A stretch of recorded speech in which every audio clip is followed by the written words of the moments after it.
Let's just get right into things today because there is so much to cover. One of the things I mentioned in my Monday segment about the current Israeli-Palestinian flare-up is that not only does Hamas benefit from what's going on because they justify their existence by being on the receiving end of Israeli rockets, but Benjamin Netanyahu justifies his position as prime minister as Mr. Security when there are, at this point, I believe it's 3,500 Hamas rockets that have been shot in the direction of Israel. And I even mentioned Benjamin Netanyahu likely realizes that unless something changes, his days as prime minister are numbered, unable to form a government recently.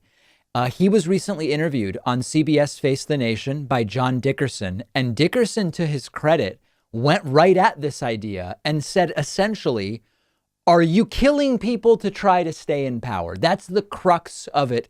Let's look at the exchange. Let me get before you. Neither Arabs killing Israelis or Jews killing Arabs or Arabs killing Jews. Let me ask, I want you to respond to one other thing before we go, which is your domestic challenges. You are under investigation for bribery, fraud, breach of trust. You've also had some difficulty, 4 failed attempts to put together a government in the last 23 months. This leads to the criticism that your current actions are basically an effort to stay in power. And what's your response to that? That's preposterous. You know, when I was a young soldier, 18 years old, I held a fellow soldier who died in my arms. A few years later, my older brother, died while leading a rescue mission in Entebbe, Uganda, to release Israeli hostages. I've seen comrades fall. I've seen my brother fall. And I think anybody who knows me knows that I've never, ever subordinated security concerns, the life of our soldiers, the life of our citizens, for political interests. That's just hogwash. I'll do what I have to do to protect the lives of Israeli citizens and to restore peace. I've made peace with 4 Arab countries. I'm glad that we have a restoration of some considerable calm within Israel. That's my goal, to restore peace and quiet and to assure tranquility and reconciliation for all. But this is a persistent criticism, Mr. Prime Minister. Why do you think it persists?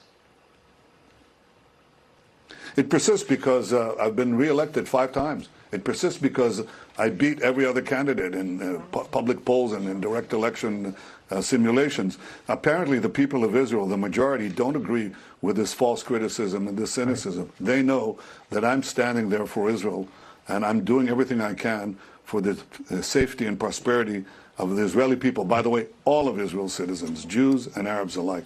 All right, Mr. Prime Minister, we're out of time. This is not idle speculation. The Associated Press reports that, quote, just over a week ago, the longtime Israeli leader's political career seemed all but over.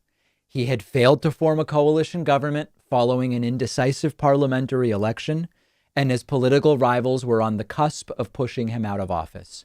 Now, as Israel and Gaza's Hamas rulers wage their 4th war in just over a decade, Netanyahu's fortunes have changed dramatically. His rivals' prospects have crumbled. Netanyahu is back in his comfortable role as Mr. Security, and the country could soon be headed for yet another election campaign that would guarantee him at least several more months in office. Rightly, this is making many people ask, was this another one of these disgusting, cynical moves that we've come to expect from Benjamin Netanyahu? We saw this before during the lead up to an election in Israel. And exactly as I suspected on Monday, more people are now asking this exact same question. And there's every indication that this is exactly what is going on. Will it work? I wish I could say no.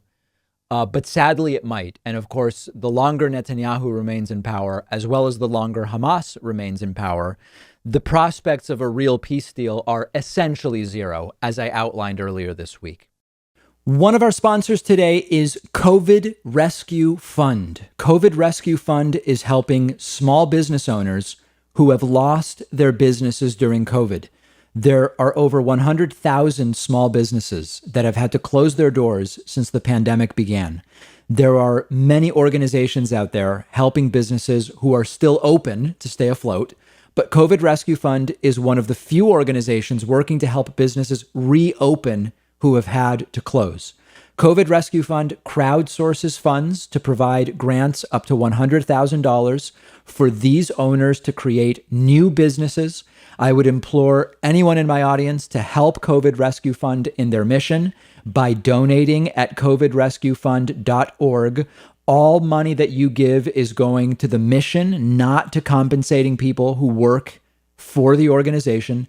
The founders of COVID Rescue Fund are big fans of the David Pakman Show. Let's help them bring back as many small businesses as we can. The link is right underneath this video.